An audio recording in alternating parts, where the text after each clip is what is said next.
in the Woods. I am, according to Woods, this right here is former U of MMA champion Pius Eno Lobo, better known as Voodoo Maximus, and we will be What's talking up? about this Saturday's UFC Vegas 19 card. And I'm glad that they are actually titling these shows now, and it's just not whatever. I think Tapology actually, was like, oh, we're going to number it. We're going to keep track and everything. And then UFC just kind of came along. It's almost like the UFC's version of the Undertaker streak. They were like, let's run with that. So here we go. UFC Vegas 19. We're almost here. Let's do it, man. Let's do it. Let's do it. Let's do it. Let's wrap this show up. This one's gonna be it's gonna be quite interesting. I'm looking at the roster and I'm not seeing a familiar face until the main card. I mean, I've seen a dude here and here that I've seen before, but not your usual. You know what I mean? So actually, Shanna Dobson's in the house though. Jamal Emerson's in the house. Nate Landerweir. I know this guy specifically because of that something about a train promo that he cut right after his last win. That was pretty dope. This is why I remember him. So if you, as a fighter, if you leave something for the fans, if you leave them with something tangible, they might not remember your name, but they remember your face and whatever it was that you said. So I remember he said something really cool about a train. Now I'm talking about him. Nate Landerweir is in the house. Eddie Wineland, still here, man. He's still doing his thing. Luis Pena's back in the house. Jerry Gordon, he's cool. He's cool. I remember him. He's cool. And then we have main card, couple of killers in the house. Everybody in the main card I've seen before, and the main card is gonna be something spicy, y'all. Stay tuned as we break this stuff down. Let's go. Yes. So, and Don McGuire of the Fighter's Choice. What's up, homies? What's up, Don? Good, Don McGuire. So, what's up, champ? And I can't. Okay, here's the deal. I actually do not like. And again, I've never fought before, right? I've never fought before, but the only thing that I'm fighting against is diabetes, right? But in any event, I don't like the whole killer kind of connotation because we just went there obviously there's Mayhem Miller and he didn't kill anybody, but there have been people in the past that have, right? I mean, we're not even going to bring up the gentleman who was the henchman in Austin Powers, who also fought in one of the first UFCs. There was the guy who stabbed his sister. So I remember that. Yeah, so when I'm when I see people room full of killers, I'm like, no, because that's what people already think. You guys are skilled. I mean, assassins. I mean, that's a job, but unless you were the Night Stalker, and I'm not at all glorifying that, but I'm in terms of making it a career, right? You could be an assassin.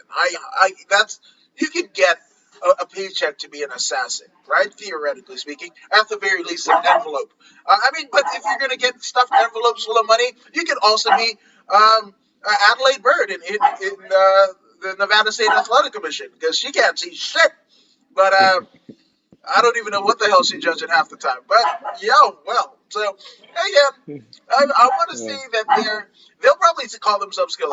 I will call them skilled mixed martial artists. That's right. I'm not gonna argue with you on that one. I'm just, it's a different euphemism. But we're starting out the card. Actually, let's talk about the ones that we didn't see, because there was only 2 fights that got pulled from this card, and that was the Mike Trizano versus Rafael Alves, and Trizano had an ankle injury, and then the Dakar Close and Jai Herbert, and Herbert withdrew. So now that we get to the actual meat and potatoes of what this UFC Vegas 19 card is, we start off with a heavyweight affair. And it's kind of cool how they set this up, assuming it goes exactly the way that Tapology says, but we start off the night and we will end the night with a heavyweight contest, and we have Sergey Spivak against he's the polar bear, Sergey Spivak, and he's going up against the mountain Jared Vandara. There you go. What? There Mm-hmm. was too many Mm-hmm. A's at the end. I was like Vandara, Van Vandara. I don't know. My brain just did something weird there. But in any event, we have the polar bear versus the mountain, which that's kind of fun because usually polar bears live in The not so mountain. much mountains, but glaciers, right? And I'm Right. not talking Right. about WCW circa 1997. Ray Lloyd, who was the glacier and whatever. But that's another thing for another day. But we've got the polar bear versus the mountain. Now the polar bear comes in to this as a holy crap.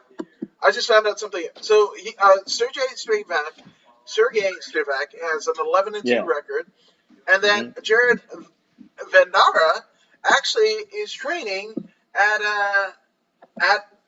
Team Quasso out there in good God, where the hell did I fuck? Where's it? It's somewhere where they have like wineries out in like oh fuck it. I can't remember. But anyway, Uh, Jared Vandera is I want to say Camarillo, but it's not Camarillo. You know. yeah. Um, Let but me look. yes, so Let me he's kind of find it. a SoCal guy, right? So there you Oh, go. oh, I'm oh, gonna oh, oh.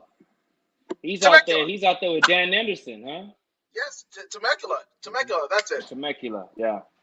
Yeah, that's Yeah. where he's at. Hey, I'm actually looking at his amateur record, and I see a familiar name in Jens the Sandman Graw. He fought this fella. Uh, he's a local. He fought Joey Hernandez, Sean Johnson, the Ox. We're gonna have him on very soon. We're still working on the details. Uh, uh, Tony Lopez, that's Kryptonite, isn't it? Tony Lopez, Yes, that Kryptonite. is Yep, one yep. of the most So decorated heavyweights in all of combat sports. yeah, so he's been in there with some formidable opponents. However, this is the polar bear. The polar bear.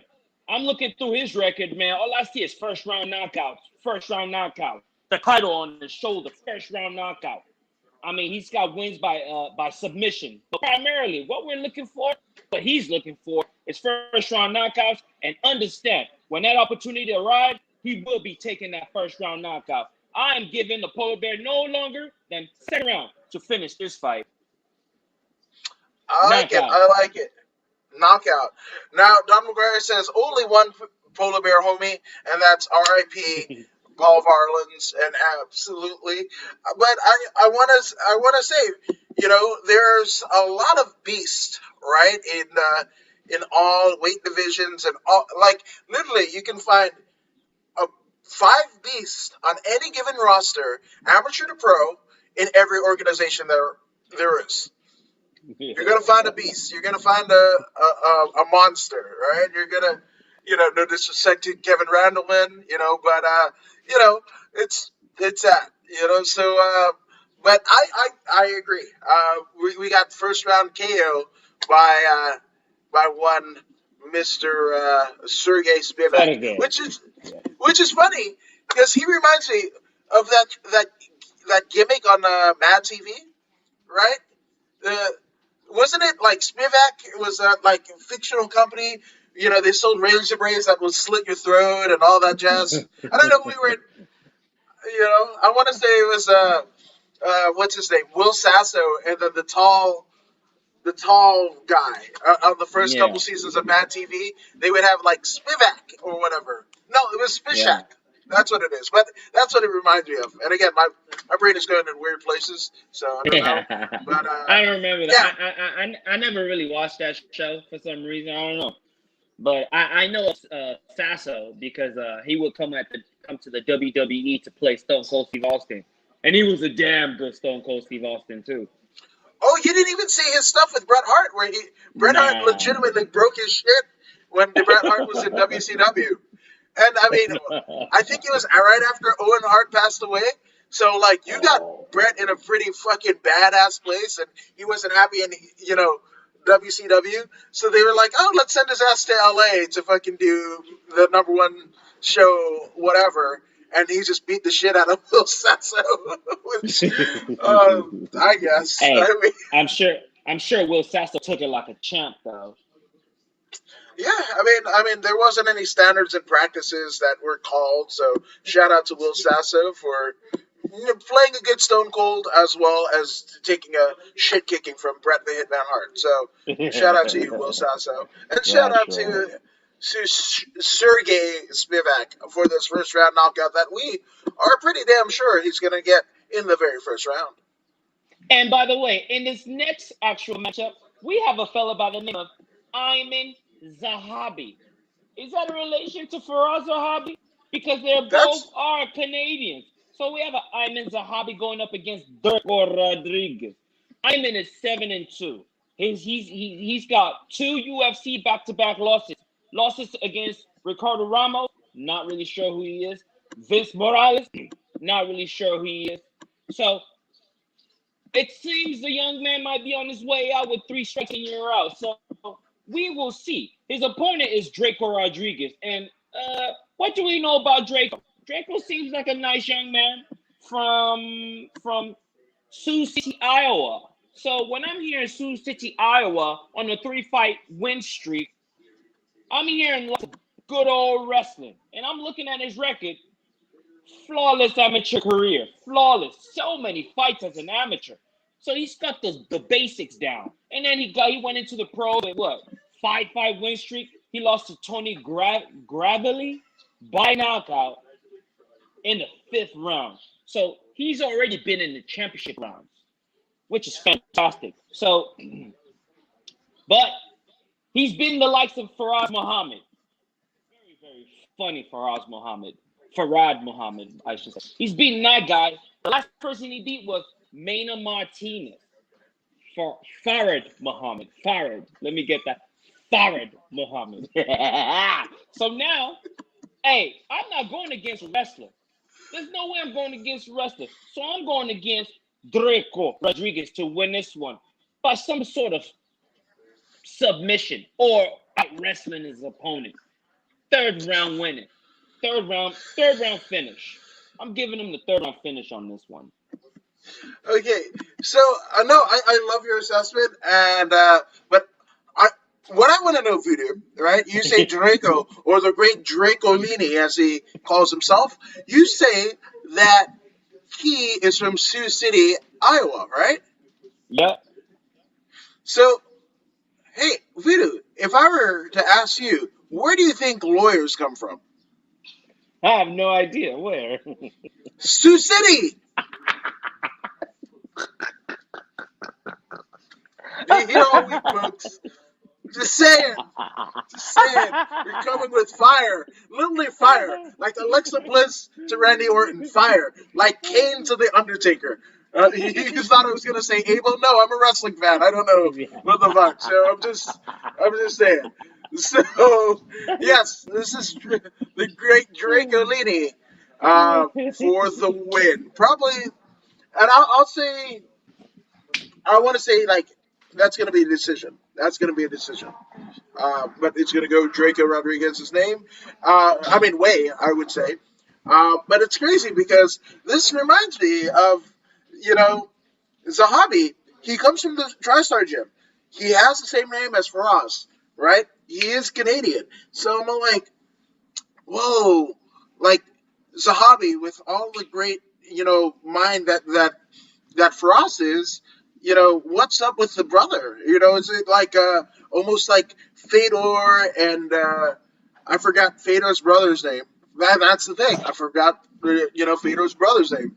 But yeah, I mean, could it be that? Is just like Alexander. the Alexander. Alexander? Yeah. Yeah. Did he kind of supersede? One brother supersede the other? I don't know, I mean, but you know it what? Now it that looks we're on like the it. topic, actually, now that we're on the topic, how good is Faraz Sahabi? Was he a fighter? Did he fight? Yeah, he did fight. He's I a think very him good and coach. Edmund. Yeah, him and Edmund Tarverdian. They for all the things that people kind of lambast them for. For us, did have a career. Let me see if I can bring up his record.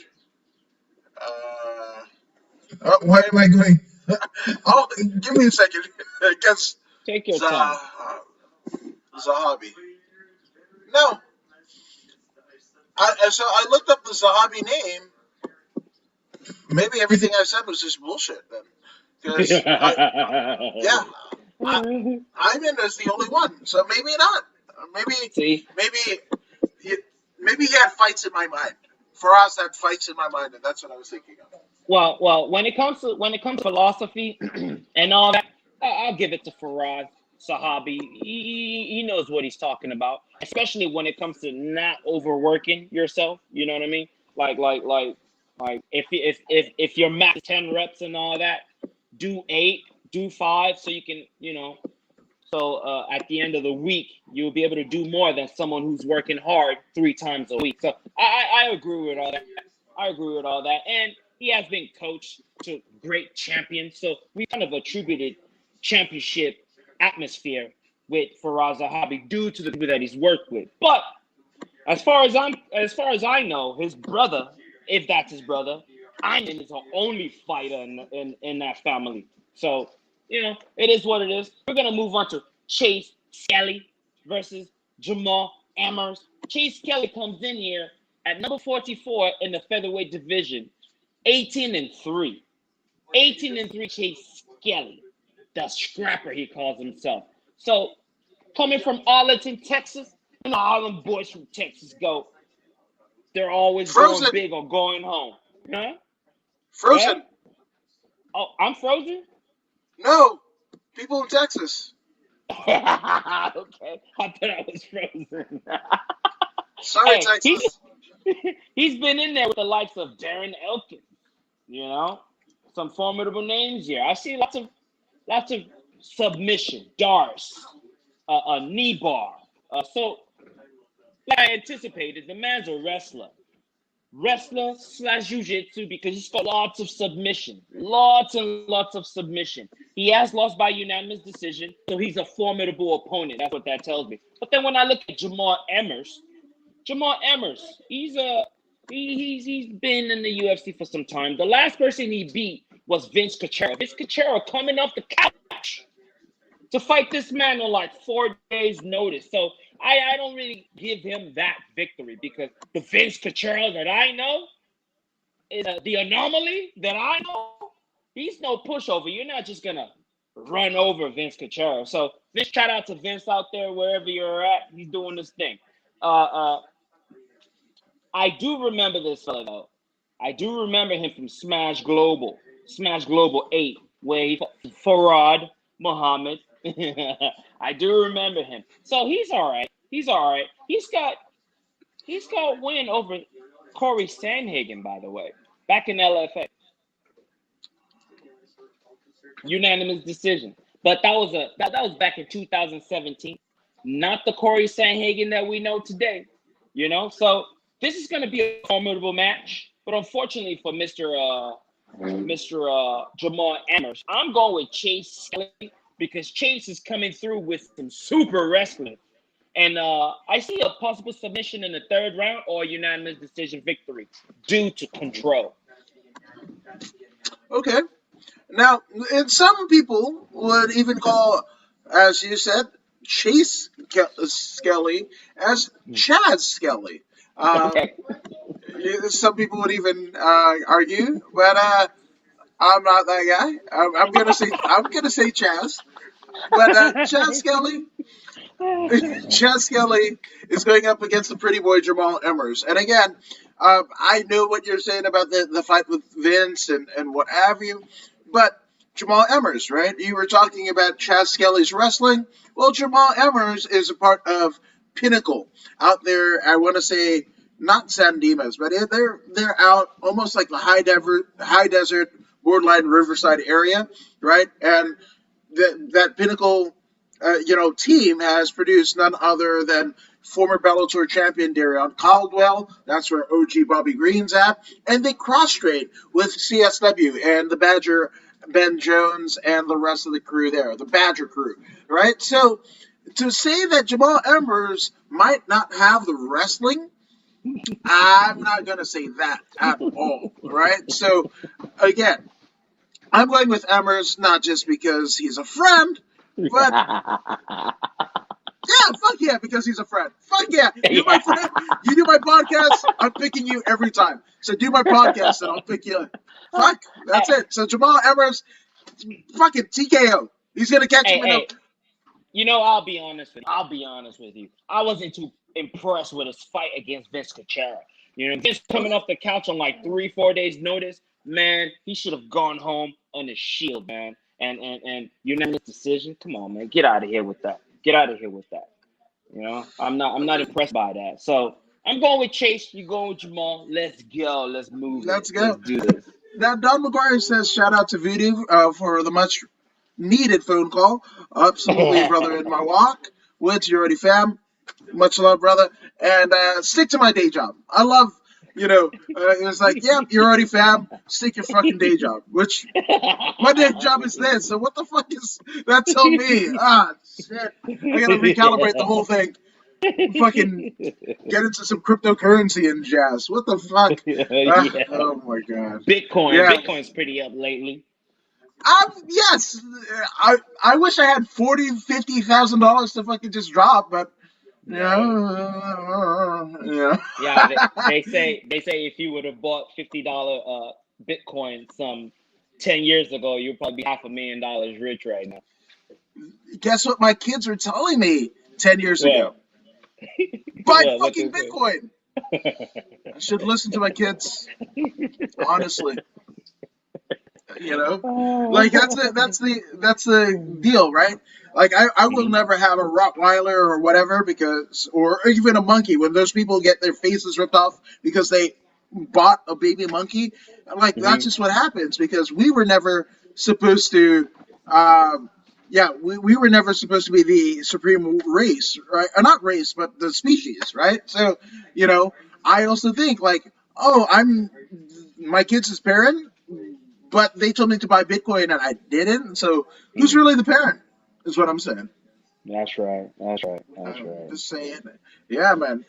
And I mean, if you had bought $50 worth of Bitcoin back in 2010, it would be $535,000. That's yeah. In the words of Yeah. Ted DiBiase, money, money, money, money, money. Everybody's got a price. For the $1 million man.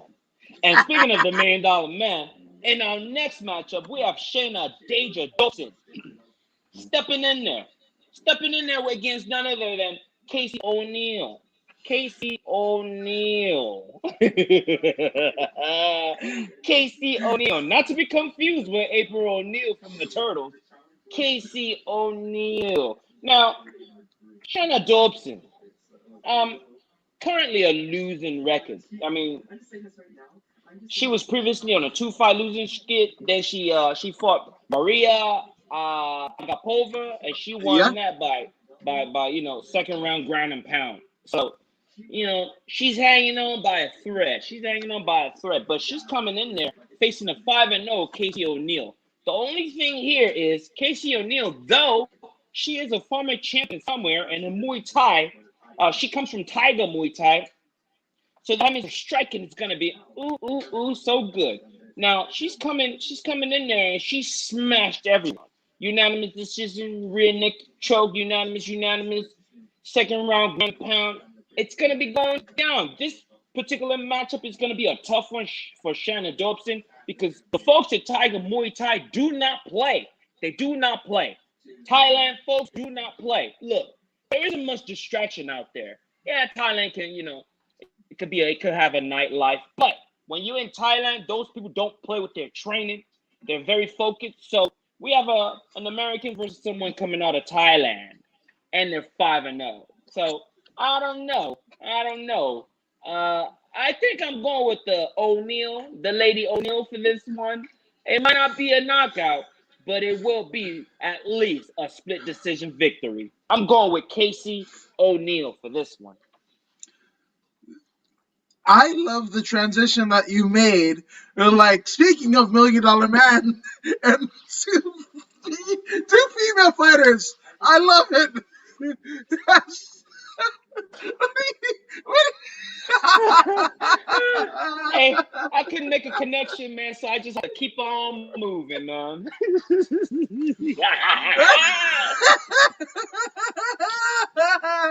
Oh God! You know what? I'm gonna go with Dobson just because I Okay. don't know. Like I don't want anybody to lose their jobs anymore. That shit is Right. horrible. And speaking of Yeah. connection, I don't know what the fuck is going on with mine. Apparently I'm glitching. It's weird. Like I'm on the wrong side of the matrix and shit like that. But yeah, it's I'm going with Thompson. I don't know. I just don't want to see anybody lose their job.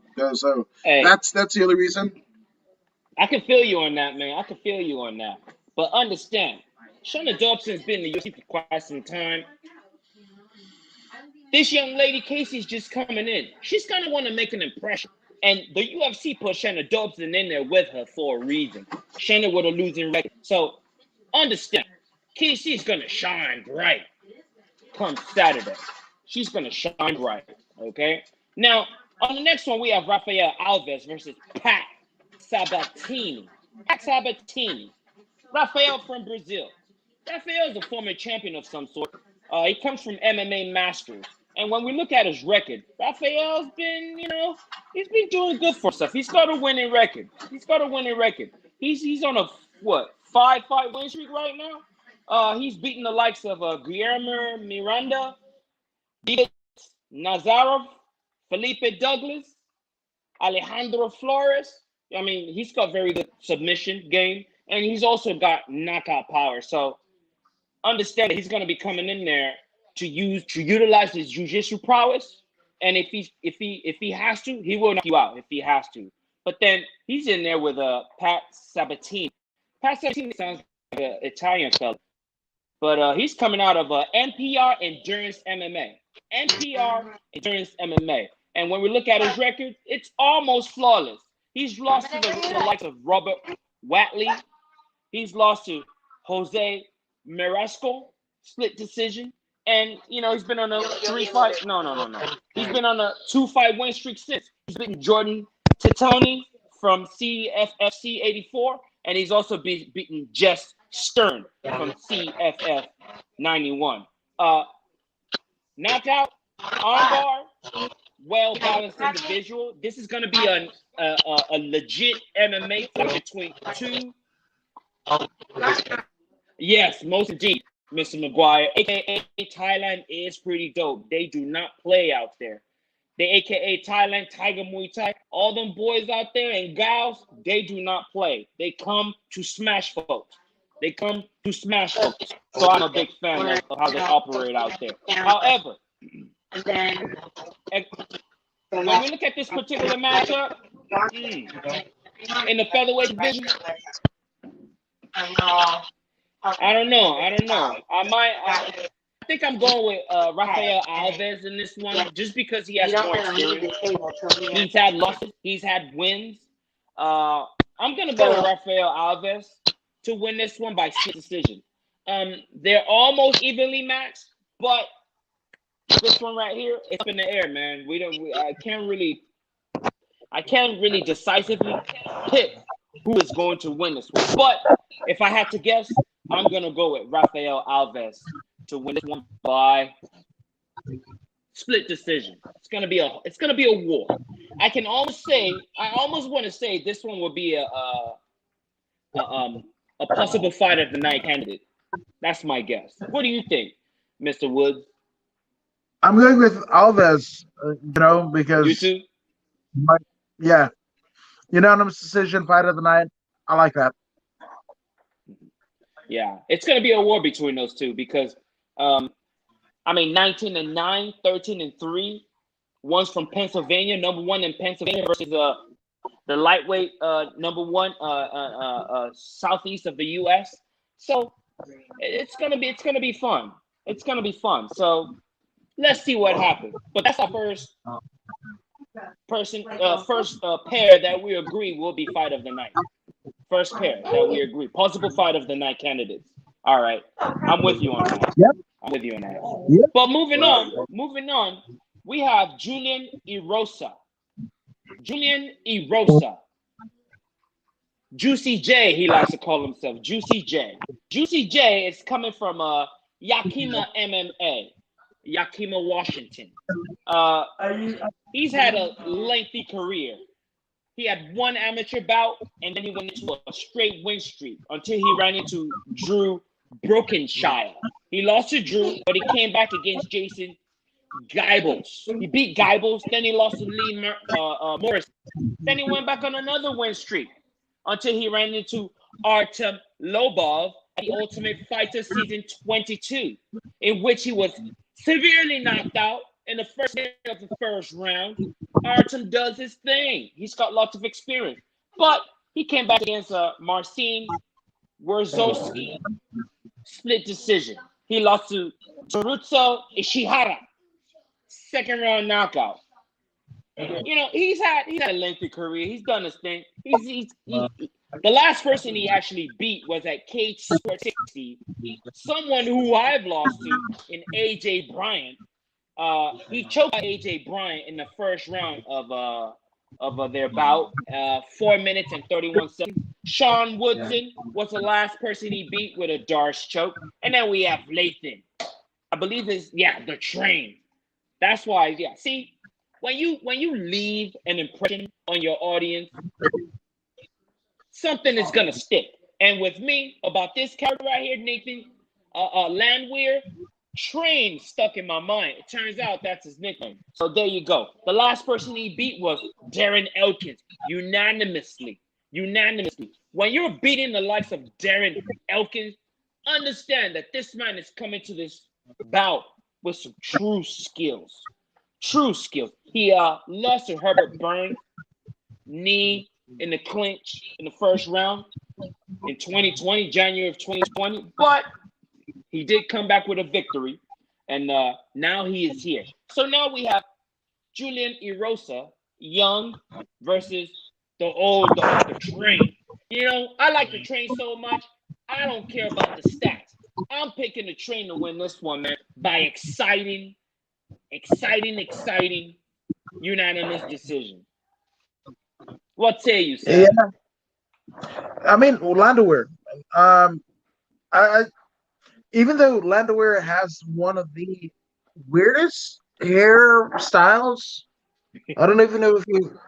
It's got a weird head pattern. I mean, it must be crazy for his barber to kind of figure that deal out. But in any event, again, like you said, you know, he's got to win over the damaged Darren Elkins, and that's something. That means something. So I'm going Landwehr. Actually, yeah, I want to see him. I want to see him finish. So I'm gonna go knockout, just willy nilly, knockout, third round knockout. I would love to see that too. But it seems that Julian Erosa seems to be a young man of skill, given that he's 24-8. You know, so but who knows? I mean, he is 59 in the nation, and I mean worldwide, and Nate is 29. So I'm hoping that 29 will give him the edge he needs to get the knockout that you spoke of, or the unanimous decision victory that I'm talking about.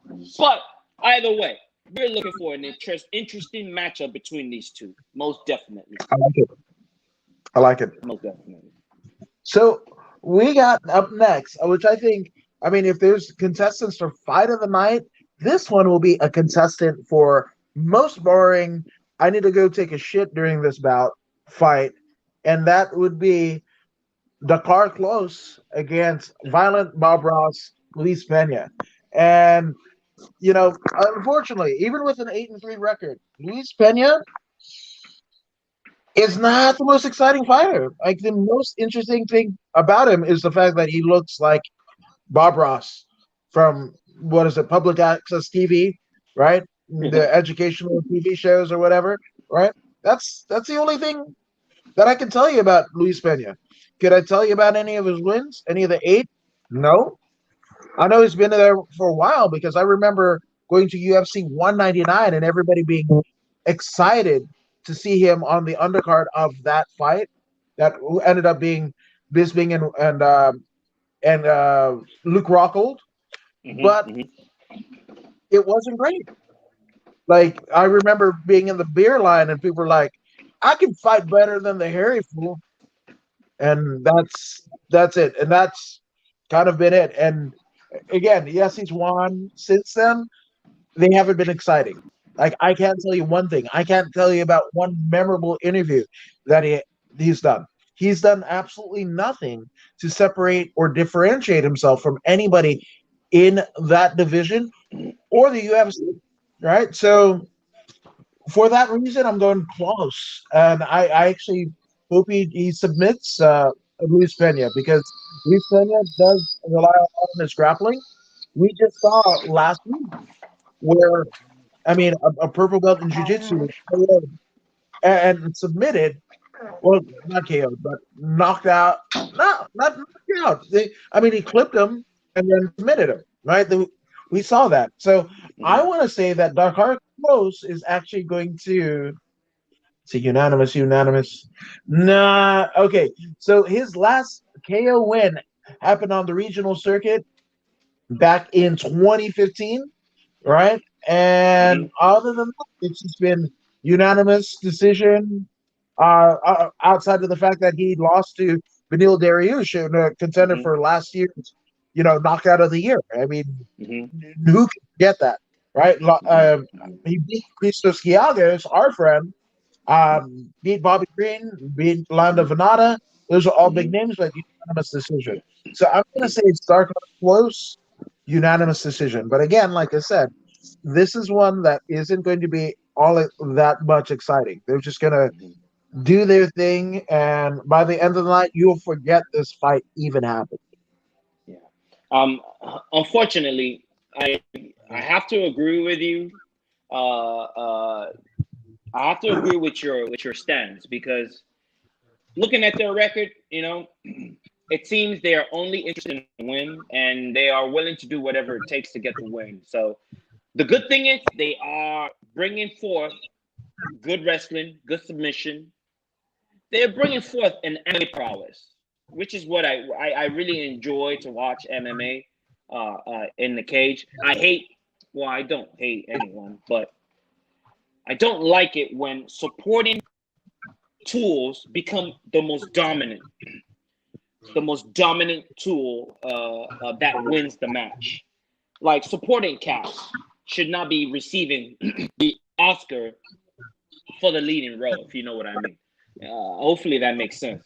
But this is what we're going to see here. I think these two gentlemen will mix it up really well. But the only problem, like you just explained, is they are going to try and score points rather than score a finish, So flip a coin, it doesn't really matter who wins in this one. You know what I mean?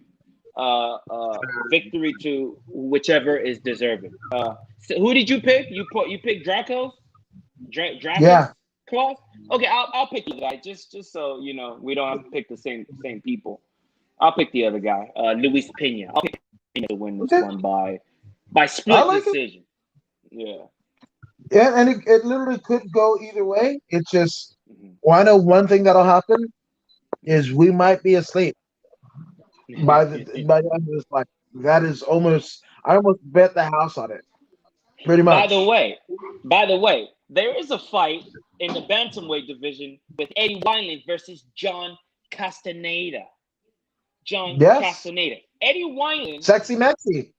yeah, that's the guy. Eddie Wineland is 24 and 14. 24 and 14 with one no contest. The man has been in there with anyone and everyone that's someone.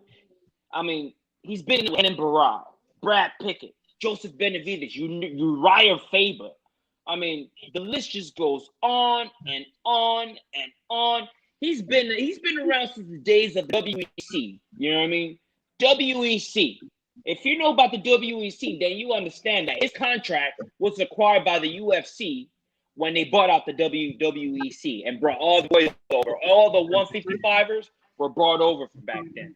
145ers, 155ers. They brought all those gentlemen on back then. And then now we have what we have.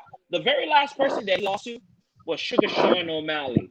Now, Sean O'Malley, we know he's got very, very good distance management, and he was able to land a beautiful right cross on Eddie Wineland, which clearly knocked him out cold. But then now he's in there. He's in there with the Sexy Mexi. Sexy Mexi is a young fella, you know. Last 4 fights is 1-4. Prior to that, he was fighting for Combate. He lost his last two. No, he won his last Combate match, but he lost the 2 previous to that. His first fight in the UFC was against Nathaniel Woods, which he lost. So coming in here against Wineland, he's gonna be seeking victory, and there's gonna be lots of grappling from him, Sexy Mexi. When you go back to his record, lots of ground and pound victories, right? And he has to initiate good wrestling to finish someone off with a ground and pound. So I'm going to go ahead and pick the Sexy Mexi to win this one by split decision. I don't believe he's going to finish Mr. Wineland due to Mr. Wineland's experience, plethora of experience. But I believe because of his youth, he will be able to out-wrestle Mr. Wineland and get possibly a split decision victory. Yeah, this one is really tough for me to pick because I'm a longtime fan of Eddie Wineland, just like you said, back from his WEC days, you know, and I always like to pick the old dogs where, you know, like I want everybody to get another title run, right? I think that works, you know, but where it doesn't work is against Sexy Maxi. This is somebody that I've bore witness to in countless combates. You know, this is somebody that I know, and you know, 24-14-1. That's a lot of miles. That's a lot of years to put on your body. A lot of trauma, and that's just in the fights. That's not leading up to. That's damn near 50 weight cuts. That's damn near 50 sparring. You know, at a time where you would just bobblehead. You know, just sitting there, whatever. You know, not post. You know, Robbie Lawler and many others saying like, hey, my fight camp, I don't even hard spar. I train techniques, but I don't spar, you know, and Eddie Wineland kind of has that. So even though he's always a threat, I don't want to bet against him, right? But I just think that everything, the accumulation of years and miles that he put on his body will lead to a victory of John Castaneda. And I also agree. I don't think that Castaneda, Eddie Wineland's too tough, you know, to finish. And I think this is Castaneda's biggest test to date, you know. So, you know, when he came into the UFC, he didn't really have the, you know, I think he got a short notice fight, what have you, you know. So I think this is a statement to the UFC that I'm here. I'm here, you know. And I belong. Yeah, absolutely. So I'm gonna go with Sexy Maxi. Same thing. Probably split decision. Yeah, totally. And by the way, in our next matchup, we have Jared Gordon. Jared Gordon versus Danny Chavez. Jared Flash Gordon. That's interesting. That's interesting. I can understand the Flash part, but as far as I'm concerned, there's only one Flash around here. I'll let this guy get away with that Flash nonsense. I'll let him get away with that Flash nonsense. Yeah. For the record. So when we're looking at Mr. Jerry Flash Gordon's record, he 16 wins, 4 losses. That's not bad at all. 2 losses as an amateur, you know, mostly wins. He's used to winning, you know. Mexican region, CFFC, lots of CFFC. He entered the UFC in 2017, in which he beat Hakran Diaz. And then he lost to Diego Ferreira, Joaquin Silva, back-to-back Brazilians lost. Then he fought Dan Morit. He beat that guy by unanimous decision. And then he ran into Du Bronx, Charles Oliveira, in which he was swiftly knocked out with an overhand right to an uppercut. Bah, bah! Blocked out in the first round. So, but then he came back from that. That was in 2019. Came back in 2020 and bit Chris Fishgold. Unanimous decision. But now he's in there against 11-3 Danny, the Do you Colombian remember that warrior. picture? The name rings, That's the one it that rings in the back. That's the one that Paul Felder. You remember the officials' entire team got COVID, Oh, right? So yeah, that's they couldn't go to Abu right. Dhabi. So that's the one That's where right. he basically commented. Paul Daly, not Paul Daly. God, what did I say? Paul Paul Daly. I'm Felder. thinking about Yeah, Paul Paul Felder. Felder. Yeah. Yes, Paul Mhm. Felder essentially left the commentary booth, donned the Reebok fight gear, and then right after it went back to his commentating duties.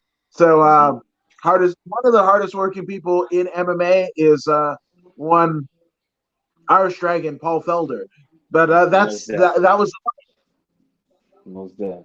Most deaf. Now, to wrap up this Mr. Danny Chavez fella, he comes from MMA Masters. Another fighter from MMA Masters, that, by the way, Miami, Florida. So, I mean, no amateur career, but he does have a winning record, 11-3, which is not bad at all. He started off his career with 4 wins. Boom, boom, boom, boom, boom. Unanimous, unanimous, unanimous, unanimous. And then he himself lost unanimously. And then he went back to his unanimous ways. So, but until he ran into Jason Soros, he was severely guillotine choked in the 5th round of their fight.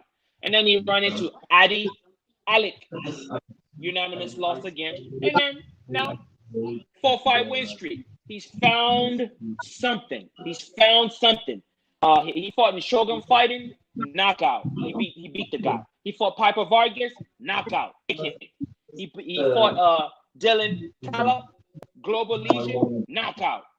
He fought TJ Brown, unanimous. He's found something. So there's potential there. Now, against the Flash, what's he gonna do against the Flash? That is the question. Now, I'm gonna ask you, sir. What do you think will come out of I'm this gonna fight go, between? I want to go with Danny Chavez. Jared Gordon, like you said, he got knocked out by Oliveira, right? Mm-hmm. I just think that 16-4. That's a really good record, right? But that's also a really good, stepping stone for Danny Chavez to, again, he's the Colombian warrior, right? Voodoo, Mm-hmm. you said it quite eloquently in times before. What happens to people from third world countries that come over, right? How they train. They might not be the most skilled, they might not be the most tenured, but damn it, they're fighting. They're literally carrying their entire country, the hopes and dreams, almost like Joy Luck Club, right? Yeah, I carry the hopes and dreams of my four, fathers and sisters and whatever with you, and I think that's the case with Danny Chavez. So, with that all being said, and again, he's training with MMA masters and what have you. So I'm gonna say Danny Chavez probably KO. You know, the fact that Mr. Chavez has won so many fights by unanimous decision, that means he's got a level of control about him. He knows how to control his opponents. So many unanimous decision winning. I mean, all 3 judges saw him as a winner, clear winner, multiple times. And then towards the end, his last 4 fights, 3 were knockouts and 1 unanimous decision. So the man knows how to win. He's hungry. I'm sure this family back in was it Colombia, the Colombian warrior. Yes. There's people back home that he needs to feed, man. I understand. I know what that feels like. So I'm riding with this fella too. I'm riding with Danny Chavez to win this one, either by unanimous decision or 3rd round knockout. Damn right. I like it. Which now again, this card is littered with heavyweights. We've got 4 heavyweight fights. on this card alone, right? But we've got Tom Aspinall 9-2 against former UFC heavyweight champion, the Pitbull Andre Arlovsky, right? 30-19-0. God, you know, look, it's like my heart, my heart is telling me Arlovsky, but my mind is saying Aspinall, right? Mm-hmm. Mm-hmm. Fuck it. Let's Now, roll with it. I mean, I got a question for you, Mr. what you got? Woods. Shall we pay tribute to Mr. Orlovsky?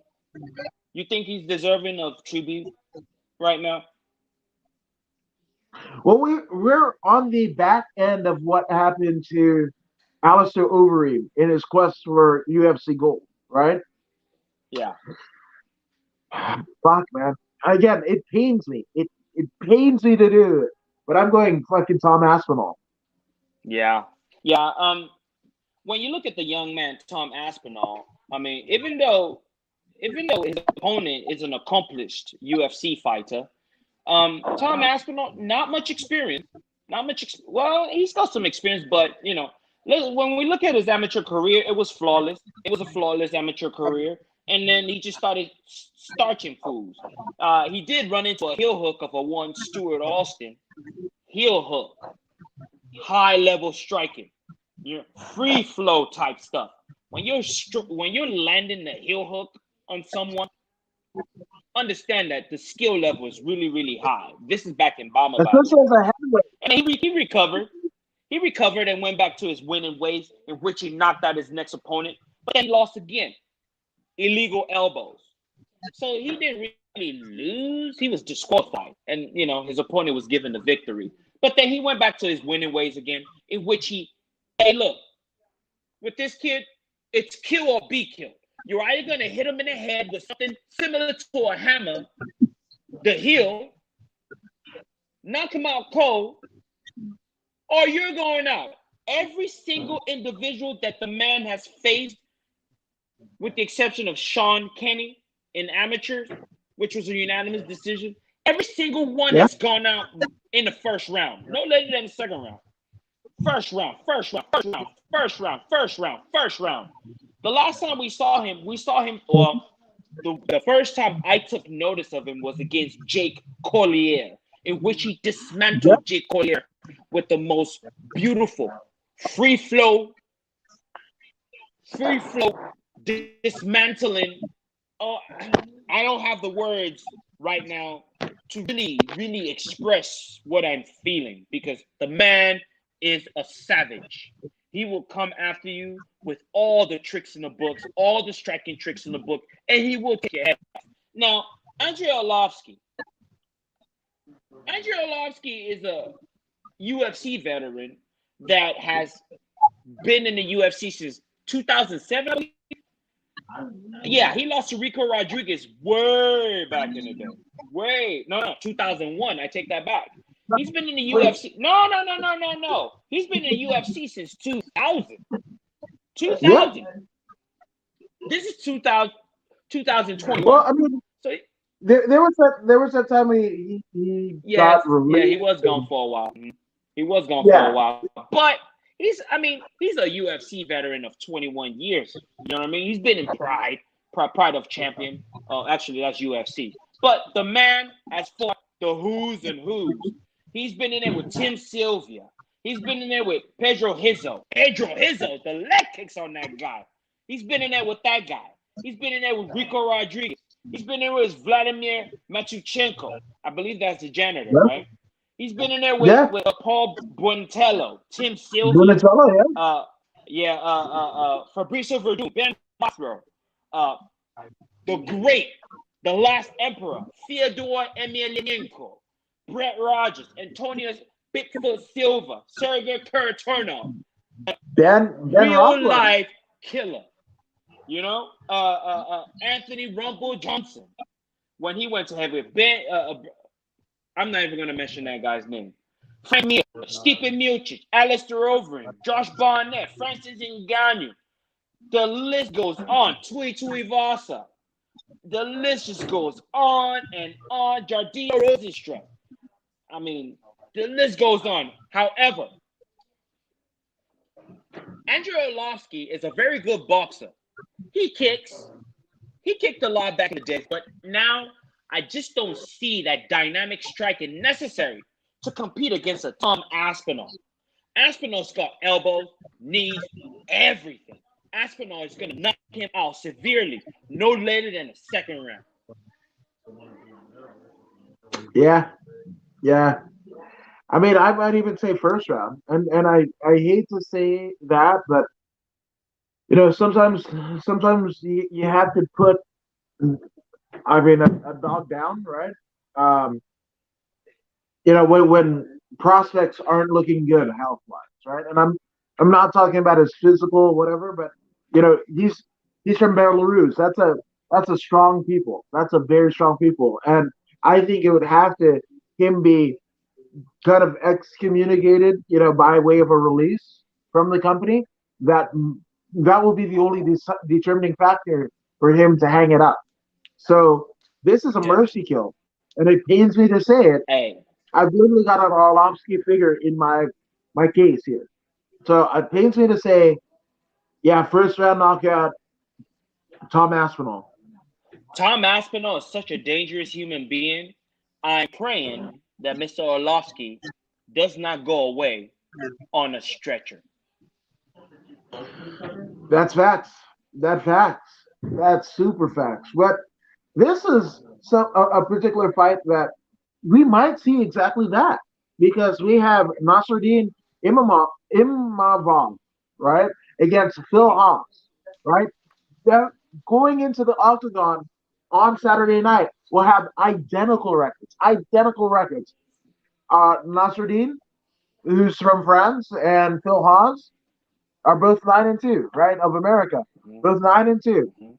And this one, I also think this is going to be a fight of the night contender because Phil Haas is obviously a former champion of a different promotion, right? As evidence in his Tapology deal. But he's got wins in Brave. He's got wins in Bellator. He, his promotional debut. Well, actually, if you don't count the Contender Series, but even with the Contender Series, that overhand right, who could forget? Back in September, Mhm. um, crazy. Then that Jacob Malkoun, 18 seconds Mhm. on the undercard of Habib and Gaethje in Fight Island, Mhm. right? So Mhm. that's Mhm. Phil Hobbs. Now on the other side of the bracket, you have Nasruddin, the Russian sniper, and he Mhm. is absolutely fitting of that name because basically won his.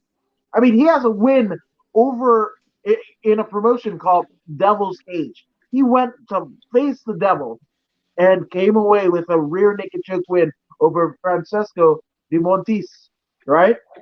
But wins his promotional debut against Jordan Williams, right? That was a unanimous decision.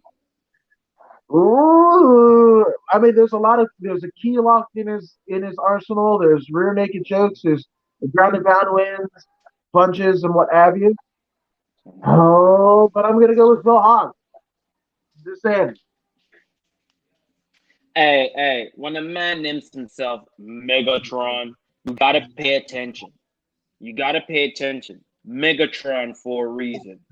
Megatron for a reason. But Nasruddin is an interesting fella. He's interesting to me simply because of the diversity in the ways that he's won. I mean, don't get me wrong. He will come at you with first round knockouts. He's gonna come out there and try and take your head off in the first round. But like you said, he's got an eye for things. How many key locks have you? How many key lock submissions have you ever seen? I mean, not many key lock submissions out there. You know what I mean? Not many key Right. lock submissions, and he knows how to find victory. He knows how to find victory. I mean, Megatron, he is a master of first round knockouts.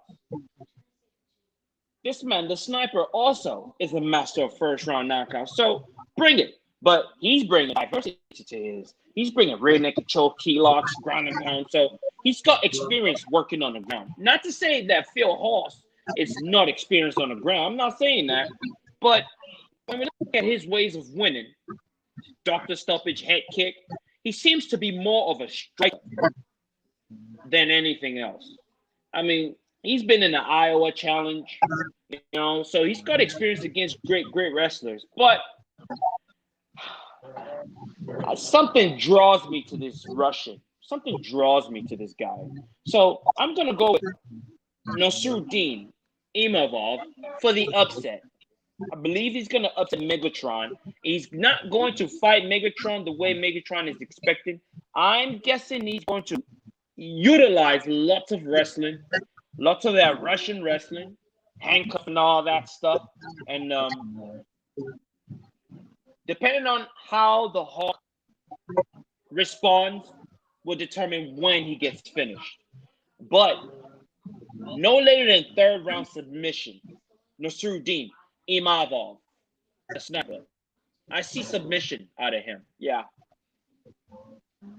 I like it. I mean, I like it, but I got Phil Haas KO second round. Go to sleep. Yeah. Be like Kenta, and also CM Punk. It's going to be go to sleep, 100%. You know. Now you spoke a lot about key locks, right? Key locks is so difficult to pull off, right? Especially with not a lot of cooperation, right? Something that happens in a fight, right? You're not going to get any cooperation. But if one fight were to be finished via key lock, well, I think this has a high susceptibility to do so. And Chris Dawkins was 10-3 against Alexei Olenek. And again, Alexei Olenek, oh my God, his win column is like 3 times more than Chris Dawkins actually has total fights. 59, 14, and 1 against Chris Dawkins, 10-3. I'm going Olenek. I'm going with Nosferatu with another trucker. And I think he's going to pull a key lock on Dawkins because Dawkins, he's got punching power. That's it, right? But it's one dimensional.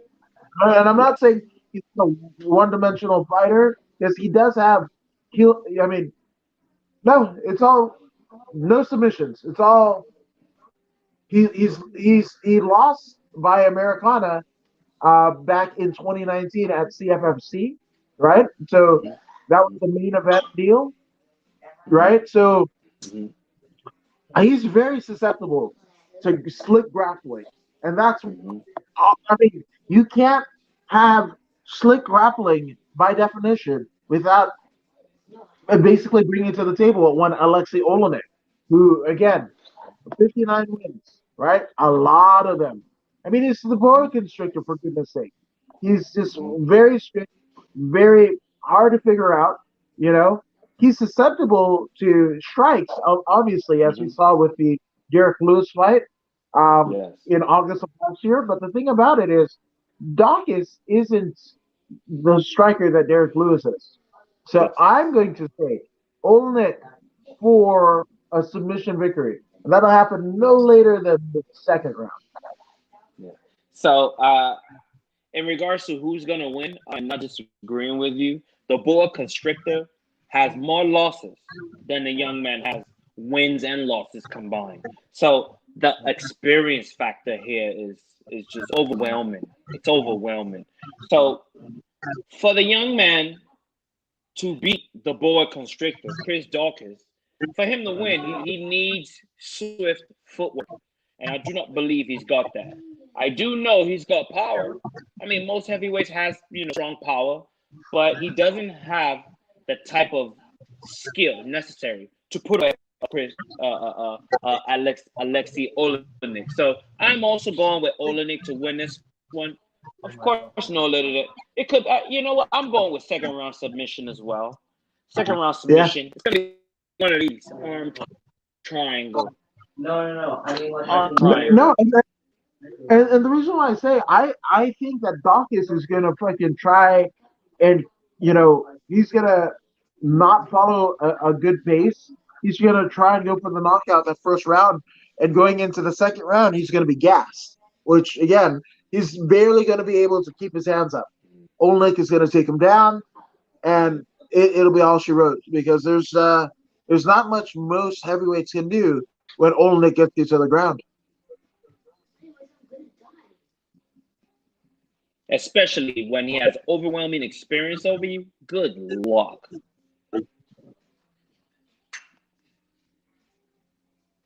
Yeah. So which brings us to Mr. Derek Minor. Derek Minor. Derek Minor is an American fella. An American fella currently on a 1-fight win streak. The last person he beat was TJ Laramie by guillotine choke.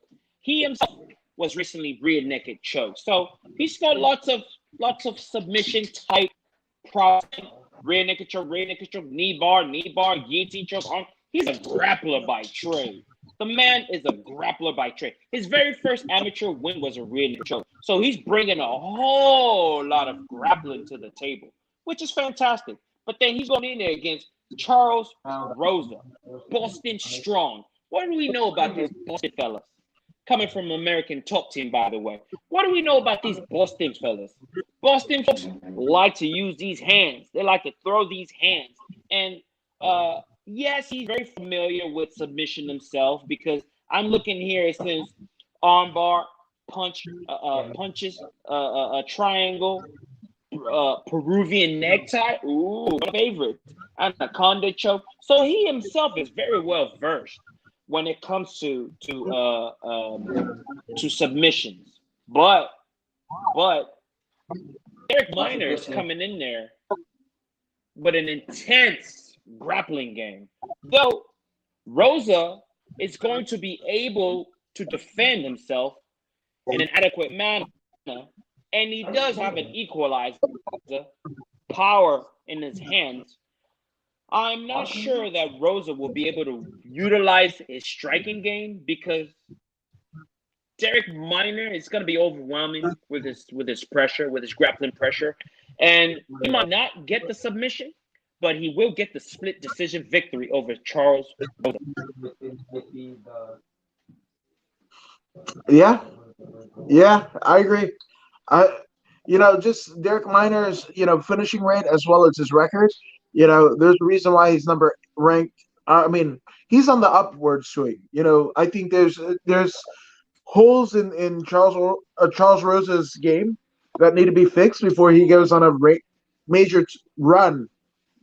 Towards the featherweight title. And again, featherweights. You've got Max Holloway. You've got, there's so many people, right? You can't be losing to Bryce Mitchell. Can't be losing to Shane Burgos. Like, obviously, I understand the loss to Yair Rodriguez. El Pantera. But you also, lost to Dennis Seaver. He's got a lot of miles on him because he began his career literally 10 years ago, back in August of 2010, right, on the Tennessee regional circuit. So I'm going to go, yeah, absolutely. I'm going with none other than Derek Minor. And I want to say it's going to be a submission victory, probably third round, because Charles Rosa is a hard one to put away. But I believe that Derek Minor has every tool in the book to ultimately finish Charles Rosa. I'm not going to argue with you there. I'm not going to argue with you. Where are we right now, Mister? Where are we, Mr. Woods? Where are we? Well, first and foremost, we are with greetings from one Shaman Steve.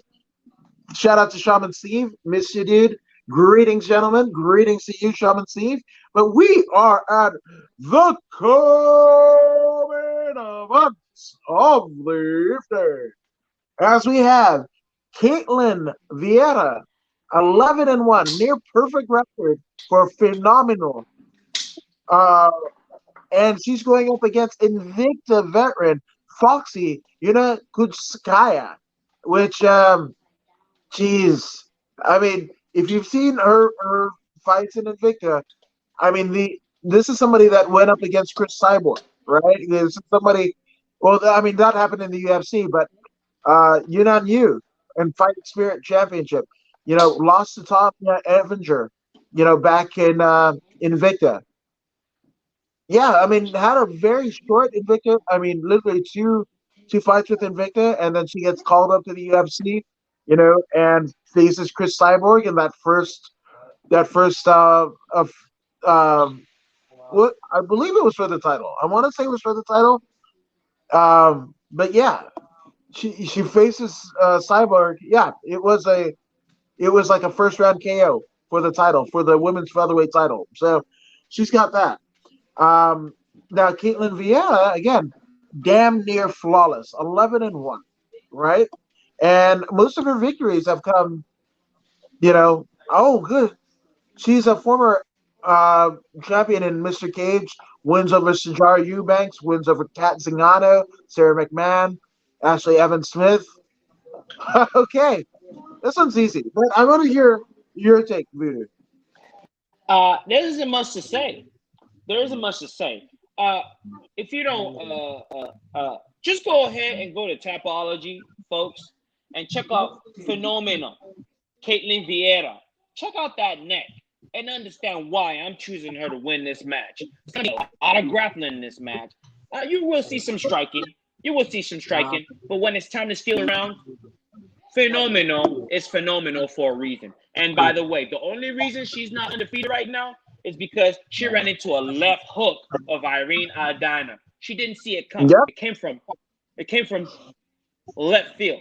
Came from left field. She didn't see it coming. So hey, it is what it is. We all make mistakes. But I believe outside of that, she will remain undefeated because she is going to beat Yana Kutsitskaya. Yeah. Kunitskaya. She will lose. Which, by the way, Voodoo's dope. Yes, Thailand is dope. But um, again, if you want to pronounce names just like Voodoo so eloquently did, you can check out the four name pronunciation classes by Voodoo Maximus because for one payment of $9.99.99 or for each payment of for $99.99, you will be able to produce names, such verbal terms as what the hell you just said in Yana's last name. Because I know it, I almost wanted to call her Kayak because it just felt like it was going there. That's what my mouth did. But again, I am a simpleton, right? But he is an educator, and he will educate you to pronounce words with worldwide acclaim, such as he does. So again, I mean, you might get your income tax, you might get your stimulus checks through the mail, and the one thing that you do is free food. You want to make a grilled cheese sandwich? No, no. What you should be doing is educating yourself with the Voodoo Maximus for the pronunciation classes. So I'm just saying, there you go.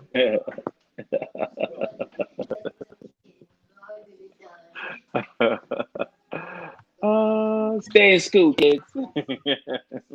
Stay in school, which apparently, thin is a word. News to me. Hate it.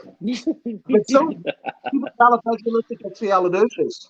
So is bootylicious, which I'm going to start learning Mandarin now because The Chinese are coming. in The the words, Chinese are coming. yeah, in the words of the Bare Naked Ladies, woo-hoo-hoo, it's all been done That's right. before. I'm just saying. So there you go. Um, yeah, and whatever voodoo degrees that'll be, 100%. Couldn't agree with you more That's right, about Shaman the truth. Steve. And that's why you're the shaman. You do such things, mystical things. Love it, absolutely love it. So yeah, I mean, Caitlin Vieira, I'm gonna say, I mean, it really doesn't matter. And again, Yana's got a good record too, right? Foxy is coming in with a 13-5, but no names, right? The one time she faced a name in her career in former UFC featherweight and champion and current Bellator women's featherweight champion. That's all she wrote. So just like you said, just that's all she wrote. So again, I'm going. I don't care. It could be a submission. It could be a KO. but Foxy will get sent back to her foxhole Yeah. after Caitlyn is done with her. Hey, Yana Kunitskaya doesn't do too well against savagery. And understand, a phenomenal is bringing a whole lot of savagery with her. Yeah, which and uh, allegedly is what Shaman Steve says. That's it. That's We it. shall see, Shaman Yes, Steve. We shall we see. shall see. I think he was saying in reference to like him bringing the shamanistic experience to all of us and what have you. But I'm not going to repeat you, Shaman Steve. Love you, dude. So I'm going to say. Uh, but speaking of savagery, we are now at no, the main event of the evening. Apparently, I got fucked up with the code. I like code. Winco, Octo, whatever the fuck go. So, but we have Curtis Rayson Blades, 14-2 against Derek Lewis, which this is crazy because we have arguably one of the most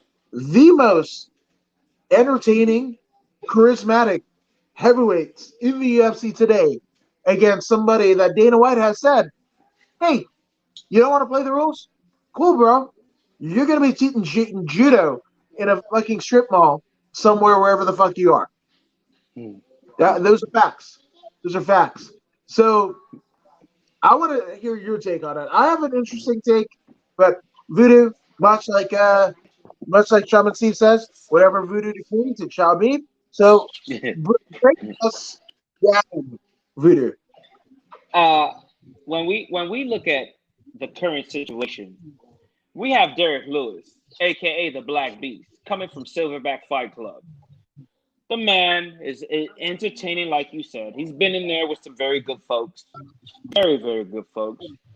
He's actually got a win, a unanimous decision win over the only person to ever beat Curtis Blades, and that's Francis Ngannou. So, so what does that mean? What does that tell us? It tells us absolutely nothing. Because Curtis Blaze is coming in here and he's gonna out wrestle his opponent. He's gonna take him down that wheel. He's gonna ground and pound him for 5 rounds. And if the Black Beast is as tough as he is, he would take a 25 minute beat down. That's what's gonna happen. It's gonna be a 25-minute beatdown, or if he's not as tough as he looks, then he'll be out of there no later than the 4th round, ground and pound, terrible elbows, cutting him, splitting him up. He's gonna be leaking all over the place. If that doesn't happen, then he'll just take a 25-minute beatdown. Is there a possibility of a knockout? Yes, yes. I just don't feel that the Black Beast is in that kind of shape. Derek Lewis, I don't believe, is in that kind of shape to go 25 minutes with Curtis Blaze. Curtis Blaze trains in high altitude. He trains in high altitude. All he knows is thin air. So when he comes down here, you know what I mean, to sea level, like us normal human beings, he's got huge lungs. He can go all day long. The man he fights out of Elevation Fight Team. All they do is bring a whole lot of cardio with them. And I just don't feel that the Black Beast is good. The Black Beast would try and knock him out in the first three rounds. If he makes it to the 3rd round, he'll try and knock him out. We all know what's going on. Drag the Black Beast into deep water and let him drown. Understand the Black Beast would not make it out of the 5th round. I don't even think he'll make it to the 5th round. I think he will lose in the 4th round. He will be tough the first three rounds. And that's all he's got. That's all he's got because that pressure is going to get him in the 4th round. So I see him losing either by submission or terrible ground and pound. Ground and pound. Submission or ground and pound. Let me enunciate that real quick. What say you, sir? Yeah, that's the thing. Derek Lewis has to find a way to neutralize the wrestling of Curtis Blades or the judo, right? Mm-hmm. I was gonna say you're like, what is Elevation and the Colorado folk do better than anyone else? I was gonna say get high because we just legal in That Colorado too. and they're above sea level, like eons beyond sea level, right? But I mean, damn it, again, he lost against Francis Ngannou twice, right? Those are his only losses. Those are his only Yep. losses. One was cut above the eye the first time, and then in the rematch got KO'd in 45 seconds, which shows me this this is Curtis Blades' susceptibility to punching like this, right? So for me, I almost want to say it's going to be Derek Lewis's day, right? Because Derek Lewis has KO'd a lot of people that, I mean, let's see. I don't think Derek Lewis and did they fight Francis? Yeah. I don't It was a know if they lackluster fight.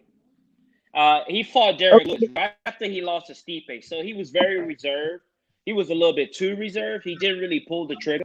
He didn't want to risk getting knocked out or losing two in a row, so he didn't really Yeah, perform. He didn't really perform, but then he came back after that, rejuvenated, and went back to his old ways of just starching folks. Now he's the number one contender, waiting for his title shot.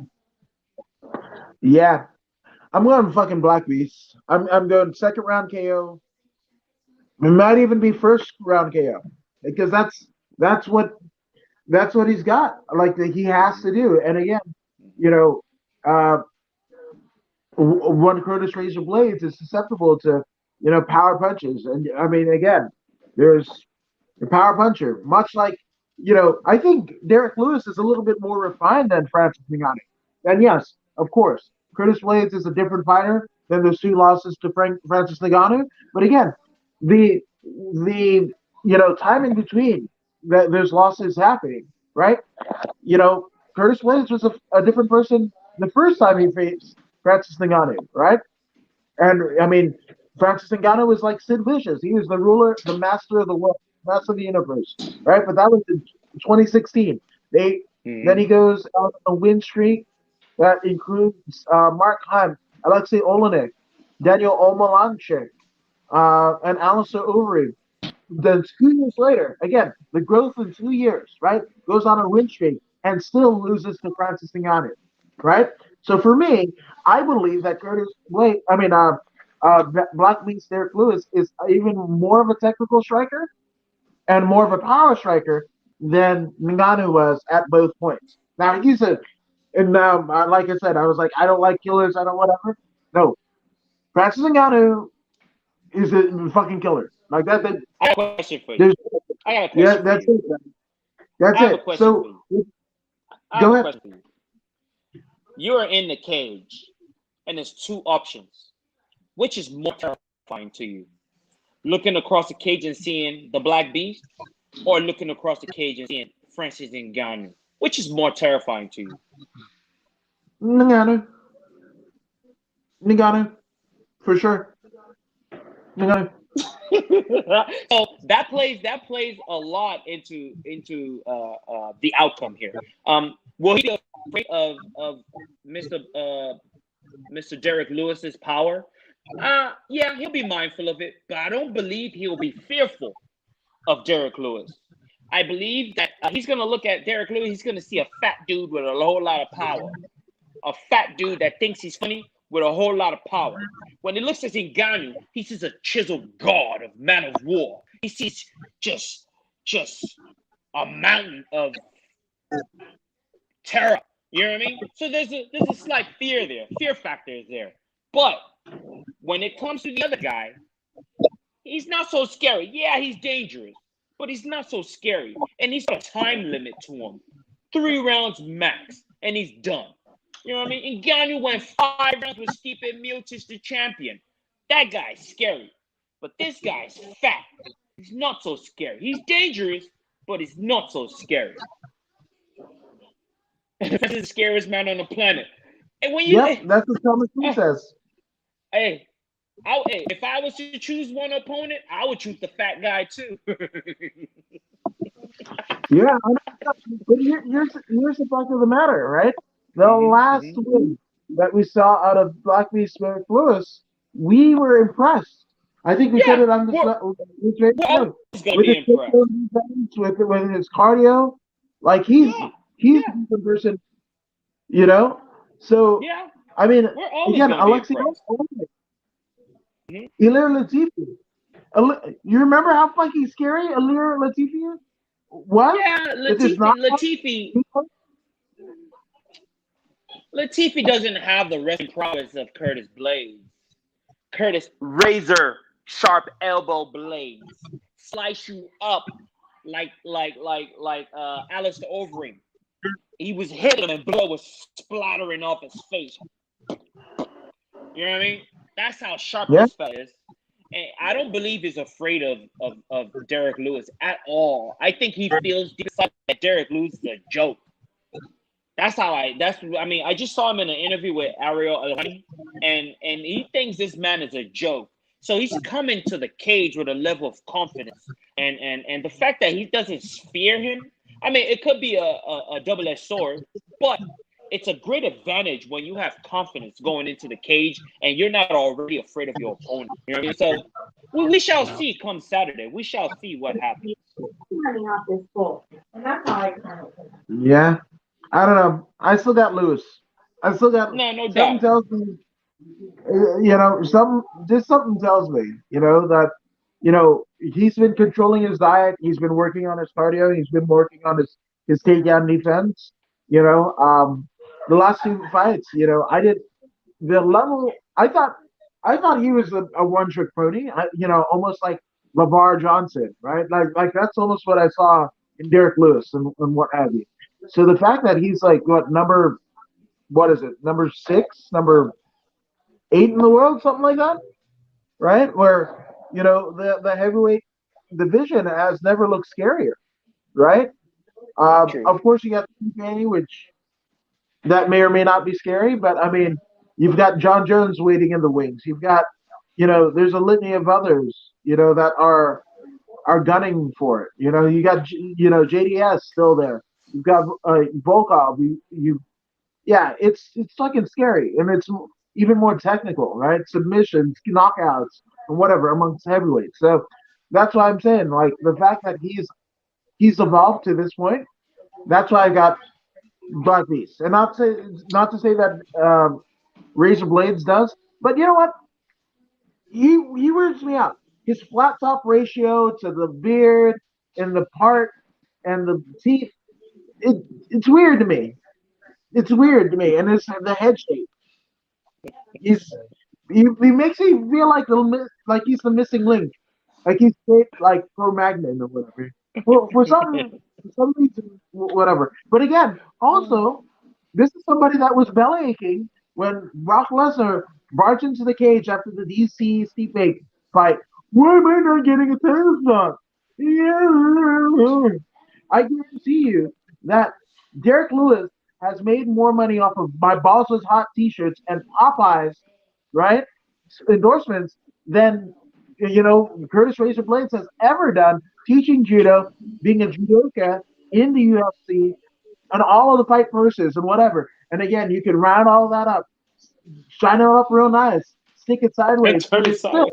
still doesn't equal the net income and social media presence that Derek Lewis is. So for that reason, I'm going with Derek Lewis.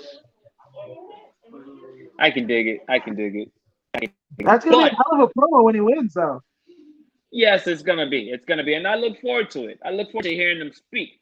But to find out who wins this particular matchup, you have to tune in Saturday to UFC. I believe it's 19 on ESPN Plus. So, by the way, like, share, subscribe, and let all your homies and friends know about this podcast, Voodoo in the Woods. And by the way, don't forget, tune into According to the Woods as well. Like, share, subscribe, and don't forget to hit that notification button. Oh yeah, let's go.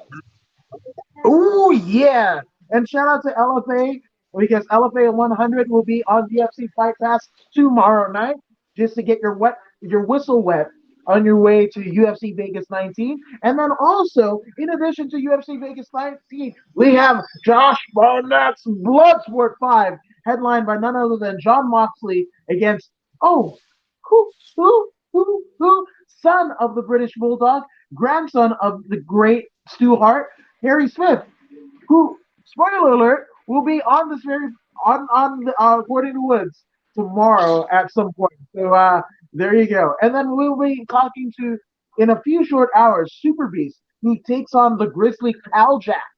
Um, who Cal Jack, the way he won Bloodsport 4, he literally threw his opponent up against a wall and KO'd him that way. So, with that all being said, tune into Bloodsport, tune into UFC Vegas 19, tune into LFA, and again, tune in to Voodoo in the Woods here. And again, Voodoo, where can they find you on social media, good sir? Hey man, just type it in. Don't look at TikTok. I don't mess with the Chinese. You know what I mean? I don't mess with the Chinese when it comes to, you know what I mean? You want to TikTok, you're messing with the Chinese. They got your information. But if you go to Facebook page, Instagram, YouTube, Twitter, Periscope, you can find me there all day, every day. Voodoo Maximus. And you can find me at all of the things that he mentioned, but in a different ilk, according to Woods on everything. But we will be here back Sunday to break down UFC Vegas 19.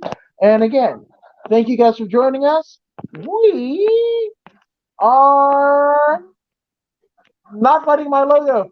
Your logo. Oh no! Here we go. Here we go. Here we go.